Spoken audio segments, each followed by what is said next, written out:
Bonjour à tous, je m'appelle Steven. Aujourd'hui, on regarde le psaume 82 ensemble. Déjà, le psaume 82, ça avance vite. Petit mot d'encouragement, je sais que des fois, en tout cas personnellement, je vois ces psaumes et j'ai l'impression que des fois ça se répète, ou il y a des thèmes qui reviennent beaucoup et ça m'arrive plusieurs fois de dire hey, j'ai rien de ce psaume. Je ne sais pas ce que tu veux me dire, Seigneur, je ne sais pas.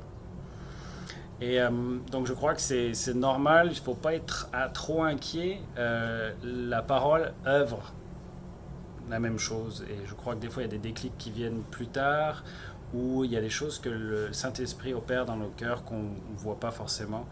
La foi vient vraiment de ce qu'on entend, et ce qu'on entend, c'est la parole de Dieu. Et si on continue à faire que ça soit la parole de Dieu, la foi est vraiment énergisée par cela. Donc je vous encourage à ne pas lâcher, à tenir bon et de ne pas vous inquiéter si des fois ça n'a pas l'air de cliquer. Je pense que c'est normal, mais c'est ça aussi le cheminement avec le Seigneur. Donc, psaume 82. Second 21, psaume d'Asaph. Dieu se tient dans l'assemblée de Dieu, il juge au milieu des dieux. Jusqu'à quand jugerez-vous de façon injuste et favoriserez-vous les méchants? Rendez justice aux faibles et à l'orphelin, faites droit aux malheureux et à l'indigent. Sauvez le faible et le pauvre, délivrez-les des méchants. Ils ne savent rien, ils ne comprennent rien, ils marchent dans les ténèbres. Toutes les fondations de la terre sont ébranlées. J'avais dit, vous êtes des dieux, vous êtes tous des fils du Très-Haut. Cependant, vous mourrez comme des hommes, vous tomberez comme un prince quelconque. Lève-toi, ô Dieu, juge la terre, car toutes les nations t'appartiennent.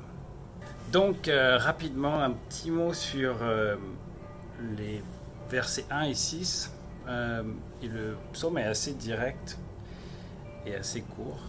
Mais il y a quelque chose qui m'a interpellé dans ce psaume, et j'avais besoin de savoir qui c'est ces dieux dont le narrateur au début parle. Donc il y a un setting, il y a Dieu qui est qui juge au milieu des dieux et qui leur reproche de ne pas exercer la justice qu'ils devraient appliquer. Et ensuite, c'est refermé par un narrateur qui demande et qui exhorte Dieu de juger la terre. Enfin, quand est-ce que le Seigneur va pouvoir juste juger la terre parce que les nations t'appartiennent? Donc c'est un peu ce setting. Je me suis demandé qui sont ces dieux dont il parle. Donc ça mérite juste de pouvoir s'arrêter quelques minutes pour donner des détails. Il y a certains commentateurs qui disent que ça vient de la mythologie cananéenne, où il y a un panthéon avec des dieux, et que c'est une image qui est reprise pour expliquer à quel point Yahvé est souverain et il domine sur ces dieux. Alors que ces dieux soient des dieux païens qui n'existent pas, dans la pensée de l'époque, c'était commun de savoir qu'il y avait le dieu Yahvé, mais qu'il y avait aussi d'autres dieux, des dieux païens qui existaient, même s'ils étaient faibles et qu'ils étaient incapables de faire grand chose, ils existaient quand même. Donc il y a certains commentateurs qui pensent que c'est une image pour montrer que Dieu domine sur les autres dieux, et qui leur reproche de finalement d'être corrompus et de ne pas exercer la justice qu'ils devraient. Et d'autres commentateurs qui disent que probablement c'est plus les juges d'Israël qui sont concernés, c'est ceux qui ont reçu la loi et qui sont mandatés pour l'exercer, pour faire régner la justice, intercéder aussi pour les pauvres et les orphelins. Et je pense que c'est cette piste qui est le plus probable, étant donné qu'on va voir un peu plus loin que Jésus reprend ces termes dans un contexte qui laisse penser que c'est probablement plutôt des juges ou les autorités juives dont il est question. Voilà, parenthèse fermée, exégétique. Et donc voilà. Le premier point d'application, je pense, parce qu'on y va tout de suite, ce qui m'a rassuré dans ce psaume, c'est de voir que Dieu juge la justice humaine. Et que Dieu mandate pour exercer la justice qui découle de sa loi, de sa volonté, de qu'est-ce qu'il juge être bon, de ce qu'on sait dans sa parole. Mais il juge quand même notre façon, en tout cas la façon dont les autorités ou les gens mandatés exercent la justice. Et dans ce cas précis, il leur reproche d'être corrompus et de juger de façon injuste. Donc, et surtout, contextualiser ça, ça me rassure beaucoup de savoir qu'un jour un Dieu va juger de façon finale certains actes qui sont juste restés impunis. On a eu des crimes de guerre dans des conflits terribles où il y a des gens qui s'en sont sortis, qu'on n'a jamais retrouvés. Il y a eu des banquiers qui ont détourné tellement d'argent, qui ont fait couler nos entreprises, des gens à la rue, et qui ressortent avec un parachute doré de millions. Et c'est des gens impunis et qui sont à la plage en ce moment. Il n'y a pas de justice pour eux. Encore récemment, on a des systèmes, des institutions législatives ou exécutives, la police par exemple, qui a commis certains actes qui sont parfaitement injustes.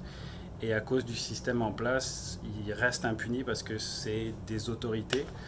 Et donc moi, ça me rassure de savoir que j'ai un Dieu qui va juger même ceux qui sont censés exercer la justice.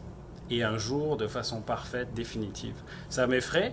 Je crois que ça me rassure tellement de pouvoir être en Christ à ce moment-là, même si on va être aussi jugé pour nos actes. Mais de savoir que le Seigneur va rendre justice, ça me rassure vraiment beaucoup. Le deuxième point d'application que je trouvais super important, je l'ai noté, c'est que la justice de Dieu, la justice que Dieu nous demande de faire, c'est pas, il ne parle pas d'une justice sur la sécurité routière ou quelque chose comme ça. C'est de défendre ceux qui ont moins que nous, ceux qui souffrent, ceux qui ne sont pas avantagés par quoi que ce soit. Donc Dieu part du principe qu'ils existent dans ce monde et donc c'est vraiment quelque chose sur lequel Dieu insiste, il est concerné par le fait de rendre justice aux faibles, à l'orphelin, sauver le faible, le pauvre, délivrez-les des méchants.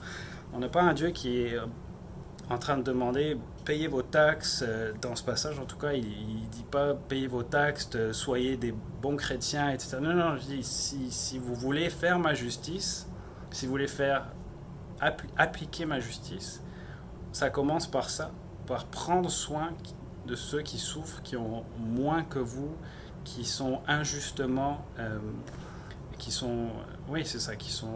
vivent des moments très difficiles. Et donc c'est ça. Et Dieu est en train de les juger parce que la justice que ces juges ou ce peuple, ou ça peut être nous aussi, qu'ils exercent, et pas du tout la justice qui reflète le royaume de Dieu. Voilà. Donc c'est beau de voir à quel point le Seigneur est concerné par la justice. Et je reprends beaucoup le mot justice parce que c'est un mot qui ressort beaucoup, mais le fait de prendre soin et d'intercéder pour les pauvres et les plus démunis. Et ça, je crois que c'est des plus belles images qu'on a. Et c'est donc, ce que je disais au début, une image que Jésus reprend quand Jésus est au temple, au début de l'évangile de Jean. Il défend déjà le fait que ce soit lui le berger, la seule porte par laquelle on peut rentrer dans le royaume de Dieu. Et ensuite, il va reprendre le psaume 82 face aux autorités juives qui condamnent d'être comme ces dieux qui étaient censés faire respecter la justice, mais qui ne l'ont pas fait. Et Jésus est en train de dire, non, vous faites tout ce que vous n'étiez pas censé faire. Et c'est moi qui vais venir prendre soin de l'orphelin, du démuni, du pauvre. C'est moi qui vais venir prendre soin d'eux. Et pas juste prendre soin d'eux physiquement, momentanément, mais je vais prendre soin d'eux éternellement, définitivement, en donnant ma vie, en étant moi-même ce pauvre, moi-même ce démuni, moi-même cette personne qui souffre. Et donc ça, c'est vraiment le troisième point que je trouve sublime, c'est de voir, si vous voulez aller voir, c'est Jean 10, 34 à 35. Je fais genre, je me rappelle, mais je l'ai noté. Donc 10, 34 à 35. Et que ce passage est vraiment super. Il prend le psaume 82 et il leur dit en fait que leur mandat, ils n'ont pas exécuté leur mandat, ils n'ont pas reflété la justice du royaume de Dieu. et c'est lui qui doit venir la faire et qui doit venir l'accomplir complètement. Il va prendre leur rôle de juge et il va intercéder, il va accomplir le rôle de juge à son paroxysme en étant lui-même celui qui va prendre la punition, la sentence. Donc ça, c'est vraiment quelque chose de magnifique. Je vous encourage à lire plus du contexte. Donc pour finir, un Dieu, la justice de Dieu qui surpasse la justice de l'homme, un Dieu qui jugera la justice et l'injustice un jour de façon parfaite. Aussi la justice de Dieu qui est concernée principalement pour les pauvres, pour ceux qui souffrent, pour ceux qui sont démunis, qui ont moins que nous au sens général. Et ensuite Jésus-Christ qui vient pour accomplir cette justice pleinement et définitivement, pour nous sauver. Donc voilà le point d'exhortation que je vous encourage, que je m'encourage. C'est nous qui vivons, je m'adresse à ceux qui vivent dans des pays qui ont une condition de vie qui est supérieure au reste du monde, qu'on puisse vraiment prier pour que le Seigneur nous mette à cœur, nous rende plus sensibles aux besoins de ceux qui ont moins, des pauvres et des malheureux, et que comme Dieu, on puisse haïr l'injustice et puis qu'on puisse aimer ceux qui souffrent davantage. Je vous souhaite une excellente journée. Bye bye.